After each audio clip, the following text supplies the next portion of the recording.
Merhabalar dostlar, kanala hoş geldiniz. Bugün sizlerle oyunda uzun zamandır olan fakat bizim yapamadığımız bir şey yapacağız. Rota oluşturacağız dostlar. Bu biraz sıkıntılı bir süreç. Şöyle özellikle eğer bölgenizde çok oynayan yoksa ya da bu işle uğraşan yoksa rota oluşturmanız ya da oluşmuş rotada yürümeniz zor. Benim şu ana kadar anladığım bu şekilde dostlar. Şimdi şöyle yapıyoruz. Herhangi bir Pokestop'un yanına geliyoruz. Rota oluşturmayı şöyle düşünün. Siz bir rota belirliyorsunuz.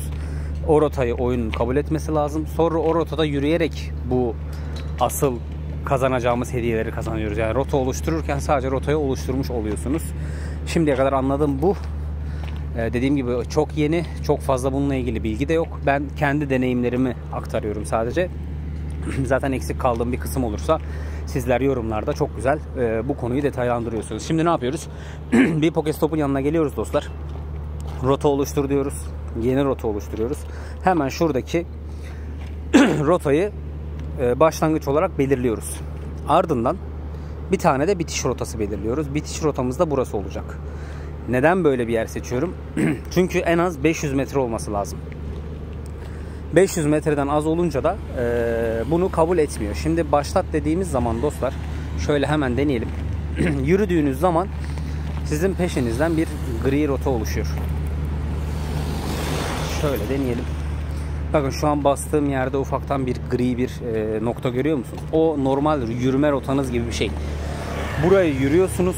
Bununla ilgili deneyimlerinizi yazıp işte rotanın nasıl olup nasıl bittiğini yazıp o şekilde rotayı kaydediyorsunuz. Oyun bu rotaya bakıyor ve bu rotayı rota olarak belirliyor. Anladığım bu. Dediğim gibi tamamen kendi bildiklerimi, kendi düşüncelerimi aktarmaya çalışıyorum sizlere. Şimdi ben şöyle şunu da açayım, boşa yürümeyelim.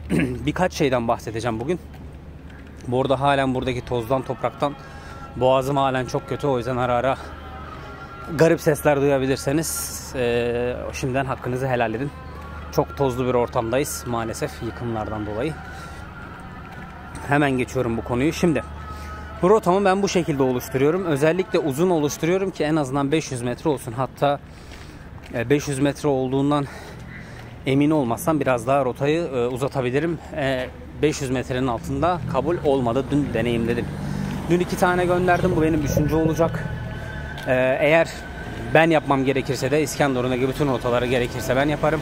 En azından burada oynayan arkadaşlar rahat bir şekilde benim yaptığım rotalardan yürüyüp görevi de bitirmiş olurlar. Şimdi rota yaparken aynı zamanda Pokemon yakalamaya devam edebiliyorsunuz. O konuda bir sıkıntı yok. Pokemon oynayabiliyorsunuz. Bildiğim kadarıyla şey de yapabiliyorsunuz. Maç falan da yapabiliyorsunuz. Yani rota bir yandan oluşurken siz normal işlerinizde halledebiliyorsunuz. Önceden bu kopukluk yaşıyordu. Şimdi yaşamıyor. Önceden dediğim biz zaten daha yeni aldık. Birkaç gündür var. 2 gündür var hatta.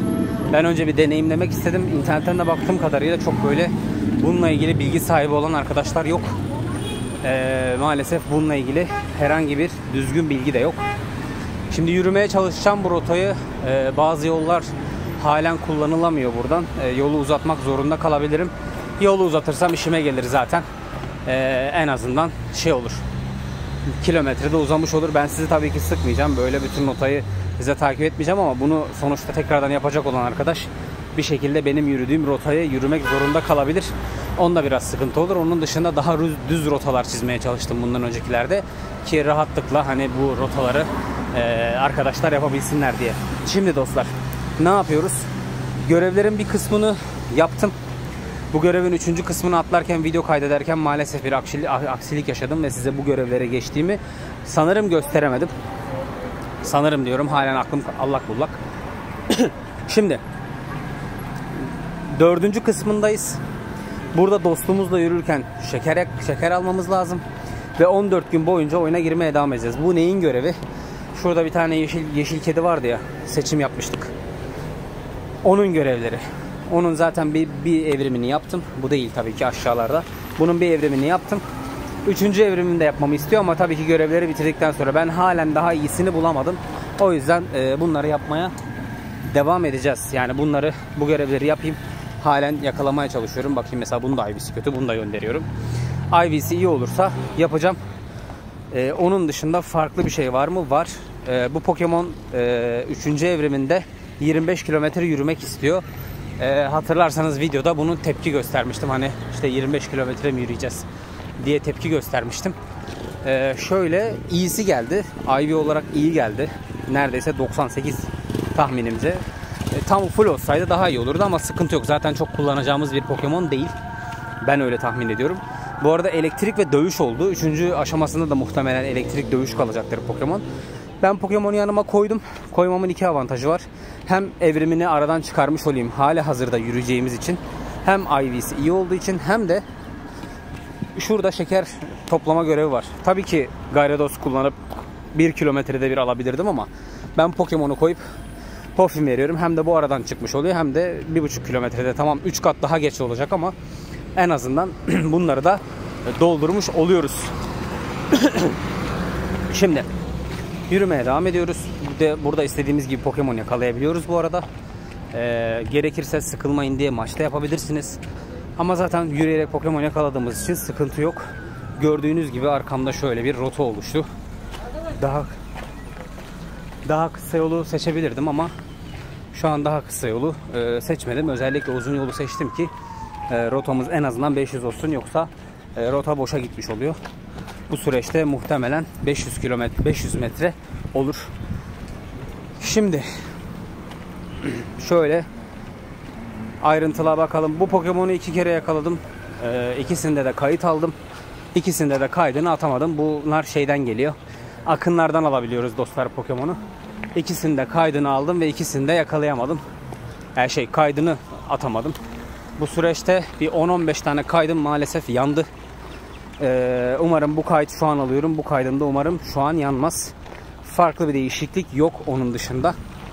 Şöyle bakalım. 17 akın oldu. Halen akınları bitirmeye çalışıyorum. Alan araştırmasında da 114 olduk. Bu görevler bitmek üzere. Usta topu alacağız. 70 günde bitirmemiz gerekiyordu biliyorsunuz. Bol bol akın biletim var. Bu görev her türlü bitecek. Sadece benim gün içinde vakit bulmam lazım. Şöyle geçelim. Evet, dostumuzla bir şeker daha kazandık. Aşağıda zaten bildirimleri görüyorsunuz. Mükemmel atış konusunda 360 olduk. 360 bitmek üzere. Bitince de yeni ustalık araştırmasına geçeceğiz. Burada da dostlar şu an bu görevi yapıyoruz ama rota takip etmemiz için önceden oluşturulmuş rota olması lazım diye düşünüyorum. Tamamen kendi bilgilerim. Bunu tamamen yorumlarla beni destekleyebilirsiniz ya da doğrusunu bana söyleyebilirsiniz. Bildiğim kadarıyla oluşturulmuş bir rotayı takip ederken Pokemon yakalayacağız. Ve o arada bu hücreden bulacağız. O yeşil hücreden bulacağız diye düşünüyorum. O yüzden ben önce rota oluşturmaya çalışıyorum. Şimdi bu rotanın, bu arada şu çıkan Pokemon'ları da yakalayalım. Bu rotaların oluşturması niye benim için iyi olur? Benim zaten sürekli video çektiğim, yani çoğunlukla video çektiğim yerler burası. Bir tane de rota Millet Parkı'nda oluşturmayı düşünüyorum. Millet Parkı'nda zaten neredeyse 1 kilometrelik bir yürüme alanı var. Orada bir rota oluşturursam hem gezme alanında olduğu için hem o rotayı defalarca kez çok kolay bir şekilde alabiliriz. Eğer defalarca kez alınıyorsa tabi. Hem de görevi yapmak için daha müsait bir alan olacağını düşünüyorum. Şimdi rotamıza doğru gidiyoruz. Umuyorum ki 500 metre olmuştur. Daha da uzatmam gerekir mi bilmiyorum ama eğer 500 metre olmadıysa bu videonun da çöp olma ihtimali var ya da başka bir rota çizip size baştan anlatmam gerekebilir. Daha önce yolladığım 2 rota var. 3 güne kadar geleceğini düşünüyorum. Öyle bir şey yazıyordu. Umarım 3 güne kadar gelir. Bu arada oyun yine sıcaktan kasmaya başladı. Bu kasmadan dolayı şu an tıkladığım Pokemon bile geç açılıyor. Atacağım toplara da biraz daha kötü atıyorum diyebilirim. Yani muhtemelen bugün olmasa da yarın bu mükemmel atış biter. Onunla ilgili de ufak bir kayıt alırım. Bu kayıtta biterse avantajım olur. Tek kayıtta bitirmiş olurum. Evet, 11 kilometre kat ettik. Az önce şunları yakalayalım. Dediğim gibi Pokemon böyle çok ilk başta çok sevdiğim, hani halen böyle çok sevdiğim şey değil ama dövüş, elektrik yanında dövüşün olması da en azından onu biraz Pikachu'dan ayırır diye düşünüyorum ama Pikachu'yu da mesela tuğla kırmayı falan da düşünürsek Pikachu da aslında dövüş türü hamlelerini kullanabilen bir elektrik Pokemon'uydu. Şimdi rotamızı biraz değiştirelim mi? Bence rotamızı biraz uzatalım. Çünkü eğer 500 metrenin altında varırsak oraya, şöyle bakayım, bu yol 500 metre var mıdır acaba? 500 metrenin altında eğer oraya varırsak saymayacak. O yüzden şuradan şöyle biraz üste çıkıp ondan sonra gidelim. Bu arada herhalde döndürebiliyorum çünkü Pokestop açıldı ama halen daha bittiğini söylemedi. Şuradan hemen sağa gireceğiz. Dostlar, biraz sağdan yürüyelim. Böyle oluyor mu bu arada bilmiyorum ama biraz sağdan yürüyüp yolu uzatıp ardından tekrardan ineceğiz. Evet, bitmiş. Kayıt devam ettirildi diyor. Şöyle bakalım. Bitti diyelim. Evet, sanırım 500 metre olmuş. Burada yürüdüğünüz yolun nasıl olduğunu ve yolla ilgili bilgileri yazmanızı istiyor. Yazıyorsunuz. Oluşturduğunuz yol rotanın başlığı diyorsunuz. Nereden yürüdüm ben? Sahil şeridinden yürüdüm diyelim. Sahil yazalım buraya. Sonraki diyelim. Burada yürüdüğünüz yolla ilgili bilgi: deniz, kum. Sahil şeridinden yürüdük sonuçta. Burada da hashtag olarak kullanıyorsunuz. Rahat, düzenli, düzgün, engebeli. Yani doğa ruhu daha ön planda. Onun dışında mevsimlik diyelim. Bu şekilde dostlar. Sonra da buradan hangi rengi, hangi şeyi belirleyeceğiz. Bunlar çok önemli değil. Bu şekilde en son ön izlemeyi görüp gönderiyorsunuz. Şimdi bunu kontrol edelim. Tamam. Haber edecekler. Yani dostlar, bu şekilde şu an neyi doğru yapıp neyi yanlış yaptığımı bilmiyorum. Benim deneyimlediğim bu şekilde yapılabildiği sadece. Yani kendinize bir rota belirliyorsunuz. Buradan rota kısmında şöyle bakalım, buradan görebiliyor muyum diye. Evet, telefon iyice kasmaya başladı. Şu an dokunuyorum, rotaya açılmıyor. Yakındaki rotalar dediğinde bir tane rotanın aslında buradan oluştuğunu görüyorum. 17 dakika sürdüğünü söylüyor. Metresini de söylüyor. Evet, şu an kendi oluşturduğum rotayı takip edebiliyorum aslında. Ama tersten. Yani sanki tam tersinden gelmem lazım gibi. Çünkü rotanın oluştuğu yer orasıydı ama bilmiyorum. Oradan başlayıp mı buradan başlayıp mı orayı bilmiyorum ama deneyelim. Normalde bir süreçti. Bir süreçte kabul oluyordu. Şu an direkt rotanın onaylanması ilginç geldi bana, ya da ben yanlış biliyorum. Şu an mesela Pokemon yakaladığımda etkili oluyor mu? Bu neymiş? Rotayı duraklat diyor. Evet, yürüyeceğiz mecbur. Şöyle rota ile ilgili Pokemon yakaladığımızda kabul oluyor mu peki? Evet. Evet dostlar. Şu an ben var olan rotayı takip ediyorum. Ve yakaladığım Pokemon'lar sayılıyor. Bu iyi bir şey. Yani rotayı ben kendim oluşturdum. Oluşturduğum rotayı yürüyebiliyorum. Şu an kendim oluşturduğum rotayı bitirip o arada da Pokemon yakalamaya çalışacağım. Pokemon'ları yakalayıp rota işini de kendi kendime bitirmiş olacağım. Çünkü yakaladığım Pokemon'lar rotada etkili oluyor. Ama tersten yürüdüğümde bu rota kabul olacak mı? Onu hep birlikte göreceğiz. Yani evet şu an güzergahta yürüdüğüm belli oluyor dostlar. Kendi oluşturduğum rotayı üzerinden kendim tekrardan gidiyorum. Her şey yolunda giderse bu işi bilmeden başarmış olacağız diye düşünüyorum. Şimdi yakalamaya devam edelim.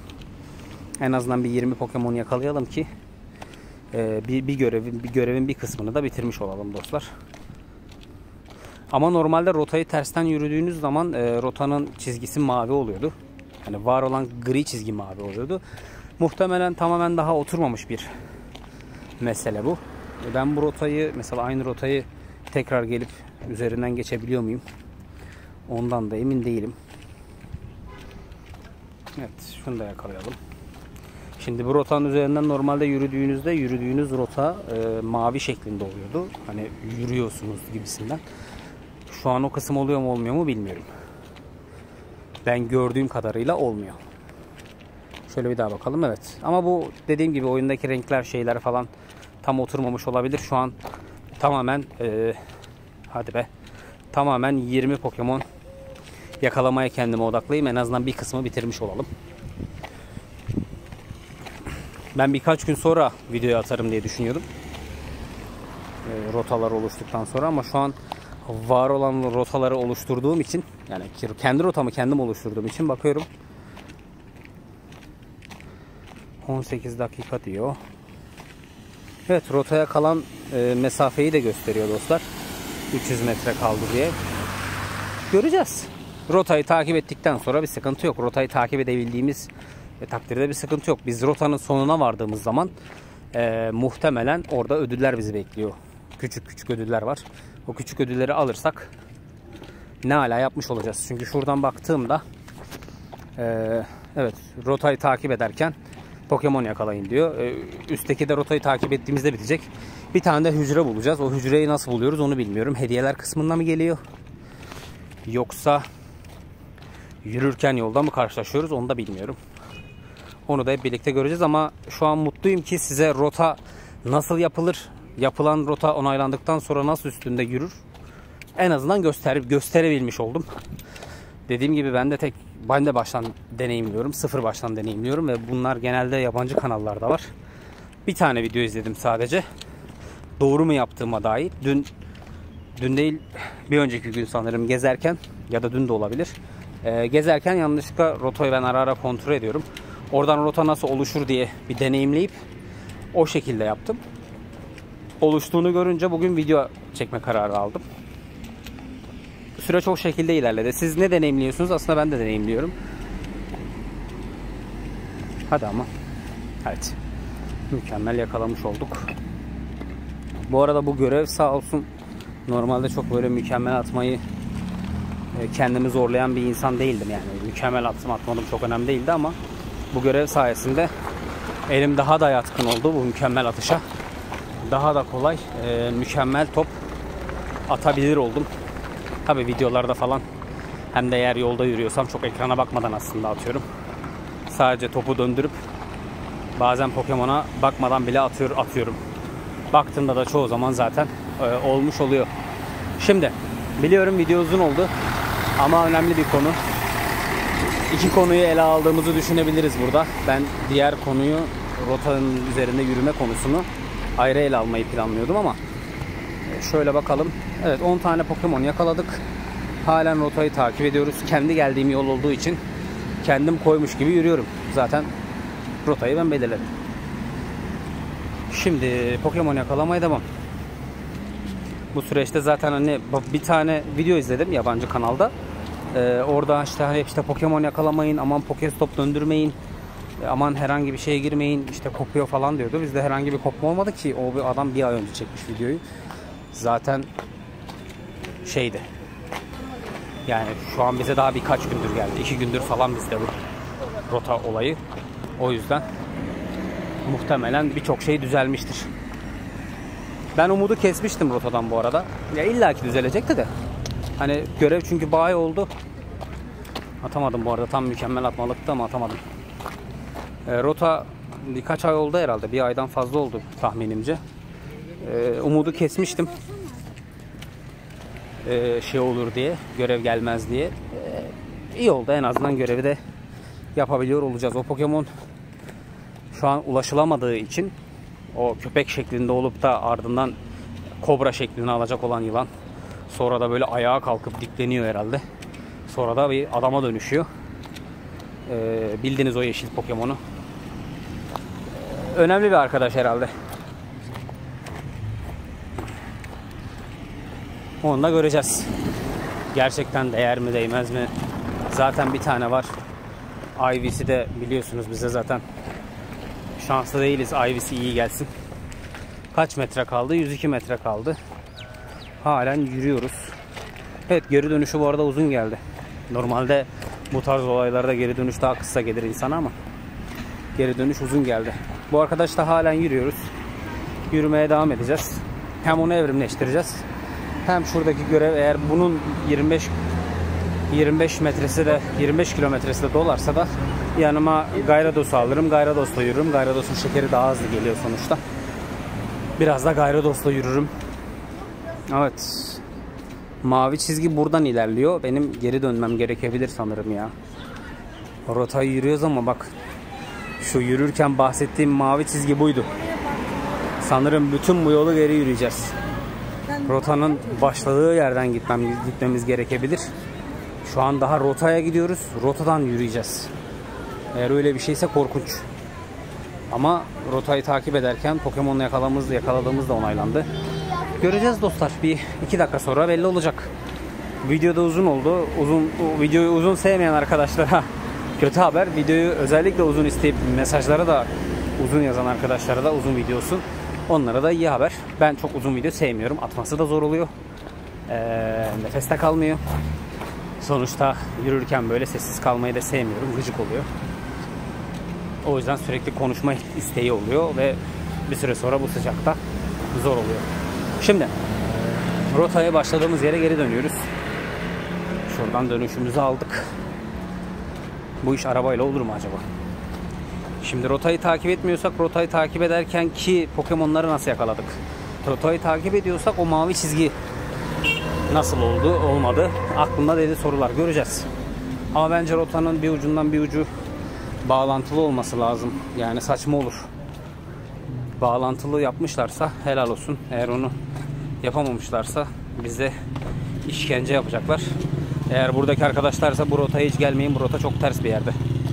Yani diğer Millet Parkı'nın orada yapacağım rotalar iyi de bu rota çok ters bir yerde. Çok şimdi gündüz vakti iyi de normalde çok ıssız bir yer. Evet, rotayı bitirmek üzereyiz. Şu Pokemon'ları da yakaladık. Meowth'u da alalım. Bir mükemmel atsaydık iyiydi. Sen kaç zaten? Rotanın sonuna geldik. Rotanın sonunu görmek istiyorum. Evet, rotanın sonuna geldik gibi. 50 metre kaldı diyor. Şu Pokestopu da döndürelim. Bir şey yaramadı. Evet, tam dediğim gibi dostlar, ben daha şimdi rotaya başladım. Şöyle yapıyoruz, ben videoya burada son veriyorum. Videoyu durdurayım. Rotayı bitişinde de videoyu açarım. Size bu işkenceyi yapmak istemiyorum, tekrardan dönmek istemiyorum. Ben bu yolu tekrardan yürüyeceğim dostlar. Maalesef başladığınız yerden gitmeniz gerekiyormuş. Bu yolu tekrardan yürüyeceğim. Videonun sonuna da eklerim. Takipte kalın. Evet dostlar, yürüdük. Yine yürüdük. Bu yolu 3 kere yürümüş olduk. Son 160 metre size şu maviyi göstermek istedim. Az önce bahsettiğim mavi muhabbeti göstermek için açtım. Gördüğünüz gibi yürüdüğüm yol mavi, yürünecek yol gri, varış noktası da kırmızı olanı. Bu arada yine tersten yürürken de Pokemon yakalamamıza izin verdiği için şu kısmı aldık. Şu an sadece 3 rota takip edeceğiz.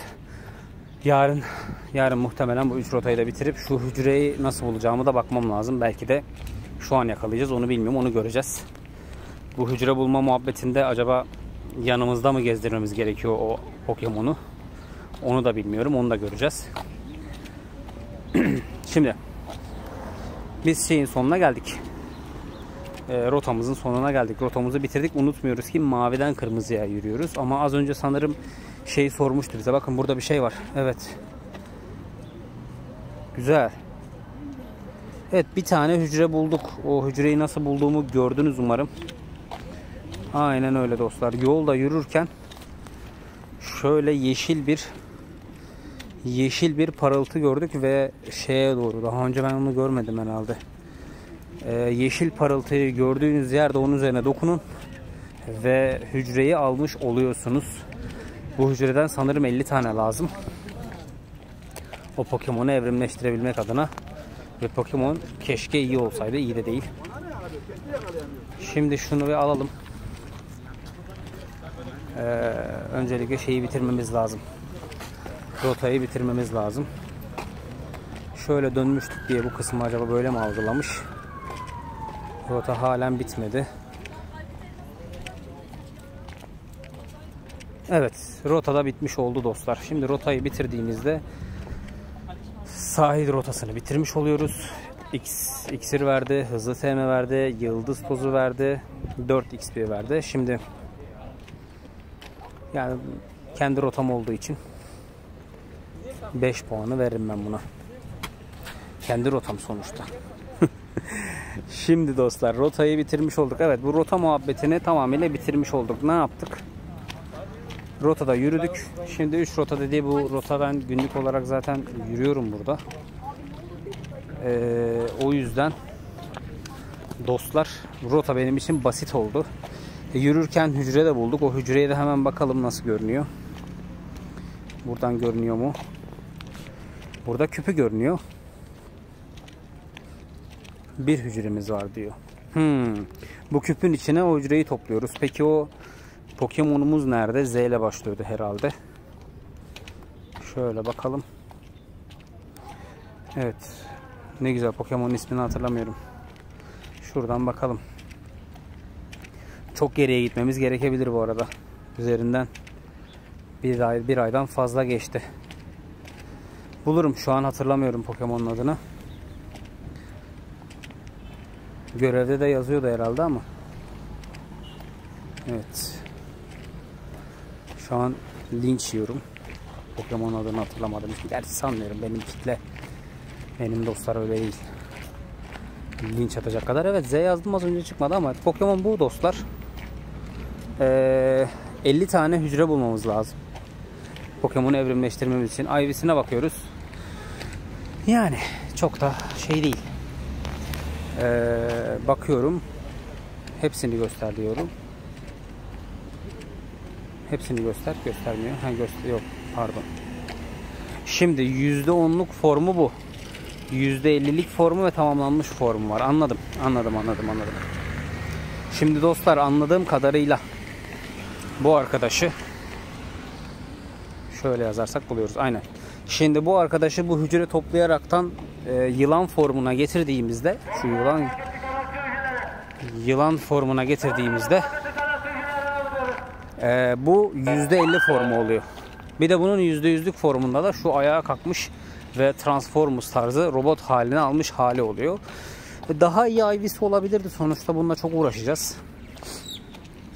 Güçlendirmemiz için de yeterli şekerimiz yok. Yani uğraşıyoruz ama en azından bir tane sağlam formu olabilirdi. Neyse. En azından görevi tamamlamış olduk. Bu arada tamamlarken 371 oldu burası. Bunu da bitirdikten sonra belki kısa video halinde ya da böyle bir ara video halinde de sizlere atmak isterim. Daha fazla uzatmak istemiyorum videoyu. Video zaten yeterince uzun oldu ama güzel oldu. Çünkü en azından açıklayıcı oldu. En azından konuyu bütün detaylarıyla anlatabilmiş oldum sizlere. İzlediğiniz için teşekkürler dostlar. Sizlerin için, hem kendim için hem sizler için giriyorum. Sonuçta bu oyun benim hesabım. Kendi hesabımı kasıyorum. Sonuçta YouTube benim ve kendi YouTube'umu geliştirmeye çalışıyorum. Ama aynı zamanda sizlere bir şeyler öğretmeye çalışıyorum. Kendi bildiklerimi aktarmaya, sizlerle paylaşmayı seviyorum. Ve gerçekten sürekli iyi dileklerinizi dile getiriyorsunuz yorumlarda.